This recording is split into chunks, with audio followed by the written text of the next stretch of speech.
आज की खबर ऐसी है कि जिसको सुनने के बाद आपको रात को नींद नहीं आएगी, क्योंकि मैंने भी इतनी सारी खबरें आपको हर रोज सुनाता हूं, बताता हूं, लेकिन जब मैं इस खबर को पढ़ रहा था तो मेरे हाथ पैर कपकपाने लगे थे। मुझे यकीन नहीं हो रहा था कि भला ऐसा कैसे हो सकता है, ऐसा तो हो ही नहीं सकता, क्योंकि इतनी सारी खबरें बनाई हैं। और आज की जो खबर थी वो यकीन ना करने वाली थी। आपको भी सुनने के बाद यकीन नहीं होगा, और जब यकीन होगा तो आपको इंसान होने पर ऐसा महसूस होगा कि आखिर इंसानियत इतनी ज़्यादा कैसे गिर चुकी है, इंसान ऐसी हरकतें कैसे कर सकता है। क्योंकि दो भाई, सगे भाई मिलकर, जिसमें एक की उम्र 20 साल, दूसरे की उम्र 23 साल, वो महज अपनी 14 साल की बहन के साथ हर रोज़ उसके साथ दरिंदगी करते थे। दोनों मिलकर उसके साथ रेप करते थे।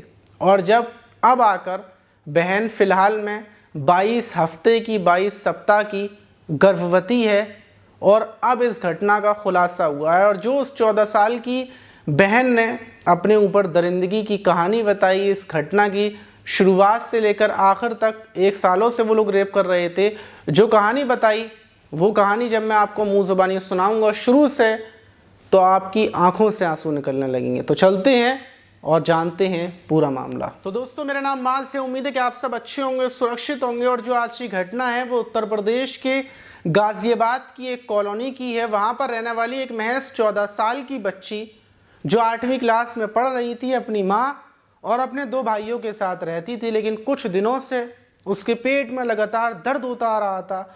माँ भी बड़ी परेशान थी कि आखिर मेरी बेटी के पेट में दर्द होता है।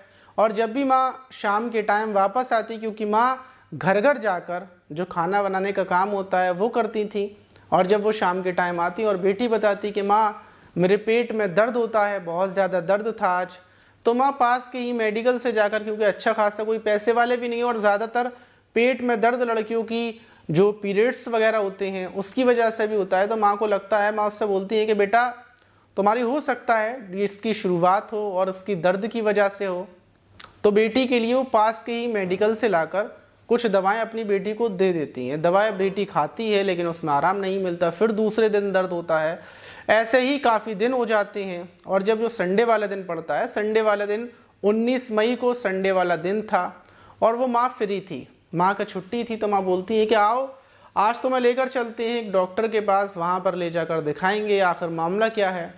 माँ अपनी 14 साल की बेटी को डॉक्टर के पास लेकर जाती है, पहुँचती है, और माँ डॉक्टर को बताती है कि डॉक्टर साहब मेरी बेटी के पेट में काफ़ी दिनों से दर्द हो रहा है। डॉक्टर साहब जब उसके पेट को देखते हैं तो पेट उभरा उभरा महसूस हो रहा था, फूल रहा था। अब माँ भी बोलती है कि हाँ डॉक्टर साहब, मैंने भी अपनी बेटी का पेट देखा है, पेट काफ़ी फूल रहा है, आखिर दिक्कत क्या है, इसके पेट में कहीं कीड़े तो नहीं पड़ गए हैं, या फिर कोई और दिक्कत हो है, गैस वगैरह इसके पेट में बन रही हो शायद। मैंने इसको काफ़ी इनू वगैरह पिलाए, लेकिन कोई हल नहीं निकला। जब डॉक्टर साहब देखते हैं तो वो थोड़ा सा हैरान होते हैं कि आखिर बच्ची है, पेट इतना ज़्यादा फूल रहा है और दर्द की भी शिकायत है। तो फ़ौरन वो बोलते हैं कि ऐसा करो, इसका अल्ट्रासाउंड करवाओ। अल्ट्रासाउंड लिखते हैं, और जो माँ थी वो पहुँचती है, अपनी बच्ची का अल्ट्रासाउंड करवाती है। बेफिक्र होकर अल्ट्रासाउंड करवाकर जैसे ही डॉक्टर साहब की टेबल पर वो रखती है कि डॉक्टर साहब ये देखिए अल्ट्रासाउंड है। डॉक्टर साहब लेते हैं, डॉक्टर साहब की नज़र जब उस पर पड़ती है तो नज़रें थोड़ी देर के लिए रुक जाती हैं। नज़रें रुकती हैं, डॉक्टर साहब उस बच्ची की तरफ देखते हैं, अल्ट्रासाउंड की तरफ देखते हैं। डॉक्टर साहब शांत हो जाते हैं, कंफ्यूज हो जाते हैं कि आखिर अब वो बोलें तो बोलें क्या। वो जो अल्फाज बोलेंगे शायद वो अल्फाज उस बच्ची की माँ ना सुन पाए। और दूसरी तरफ डॉक्टर साहब ये भी सोच रहे थे कि आखिर इस बच्ची के साथ क्या हुआ, ये किसने किया, क्योंकि जो बच्ची का अल्ट्रासाउंड था उसमें वो 22 हफ्ते की प्रेग्नेंट थी, गर्भवती थी, उसके पेट में एक बच्चा था 22 हफ्ते का। थोड़ी देर बाद जब माँ बार बार पूछती है कि डॉक्टर साहब आखिर क्या रिपोर्ट में आया, बताओ तो सही, बताओ तो सही, तो डॉक्टर साहब बोलते हैं कि आपकी जो बच्ची है ये 22 हफ्ते की गर्भवती है, 22 सप्ताह की प्रेग्नेंट है। माँ के ये सुनते ही पैरों तले ज़मीन निकल जाती है, और वो फ़ौरन अपनी बेटी को हिलाकर झकझोर कर उससे पूछती है कि ये सब तेरे साथ किसने किया। फ़ौरन बेटी को लेती है और टीला मोड़ जो थाना है वहाँ पर लेकर पहुँचती है। टीला मोड़ पुलिस बेटी से ये खबर टीला मोड़ पुलिस को पड़ती है, तो पुलिस भी हैरान कि 14 साल की बच्ची और 22 हफ्ते की गर्भवती प्रेग्नेंट, आखिर किस हैवान दरिंदे ने इस लड़की के साथ रेप किया, आखिर मामला क्या है। अब लड़की को, जो बच्ची थी, उससे पूछताछ करना शुरू करती है पुलिस, और माँ उससे पूछ रही थी लेकिन वो बता नहीं रही थी। वो बोल रही थी कि नहीं, कुछ नहीं है, कुछ नहीं है, कुछ जवाब नहीं दे रही थी। थोड़ा बहुत बोलती थी लेकिन कोई ठीक जवाब नहीं दे रही थी। पुलिस वाले उससे प्यार से पूछते हैं कि तुम डरो नहीं, तुम हमें बताओ कि आखिर वजह क्या है, बात क्या है। तो बताती है कि आज से 1 साल पहले से ही, क्योंकि मैं तो घर पर रहती हूँ और मेरे दोनों भाई भी काम पर जाते हैं, मेरी माँ भी काम पर जाती है, खाना बनाने के लिए हमारे पिताजी नहीं हैं, तो मैं स्कूल से घर आती और अपने भाइयों के लिए खाना वगैरह जो भी बनाती थी, अपने भाइयों को खाना खिलाती। लेकिन 1 साल पहले मेरे दोनों भाई, जो मेरा एक भाई था बड़ा वाला जिसमें एक की उम्र 23 साल है, वो मेरे साथ ज़बरदस्ती रेप करता है। उसी बीच जो 20 साल का मेरा भाई है वो देखता है और फिर वो भी रेप करता है, क्योंकि दोनों भाई एक फ़ोन में वीडियोस वगैरह देखते थे और उसके बाद वो मेरे साथ रेप करना शुरू करते हैं। और दोनों भाई मुझसे ये बोलते हैं कि अगर मैं आज के बाद जो कुछ किया है ये किसी को बताऊंगी तो वो लोग मुझे जान से मार देंगे और माँ को भी मार देंगे और तमाम समाज में बदनामी होगी, बेइज्जती होगी। और ये बात सुनने के बाद मैं ये बात किसी को नहीं बताती। अब रोज़ाना मैं अपने काम पर जाती और मेरे दोनों भाई मिलकर मेरे साथ रेप करते और फ़ोन में वीडियो दिखाते, फ़ोन में वीडियो बनाते भी थे। पुलिस हैरान हो जाती है कि सगे भाई ऐसा कर सकते हैं। पुलिस को पहले यकीन नहीं होता कि भला सगा भाई, कोई एक भाई हो, चलो मान लेते हैं एक भाई गलत है, उसने गलत कर दिया, लेकिन दोनों सगे भाई ऐसी दरिंदगी कैसे कर सकते हैं, वो भी नाबालिग नहीं बल्कि 23 साल की उम्र, 20 साल की उम्र, अच्छे खासे समझदार जो समाज में रहते हैं, कामकाज कर रहे हैं, लोगों के बीच में रह रहे हैं, और घर पर आकर अपनी ही सगी बहन से 14 साल की बहन के साथ रेप करते। फ़ौरन पुलिस पहुंचती है, दोनों भाइयों को गिरफ्तार कर लेती है। और वो लड़की ये भी बताती है कि 1 साल से बराबर ये सिलसिला चलता हुआ आ रहा था, उसे पता भी नहीं थी कि वो गर्भवती हो चुकी है, प्रेग्नेंट हो चुकी है।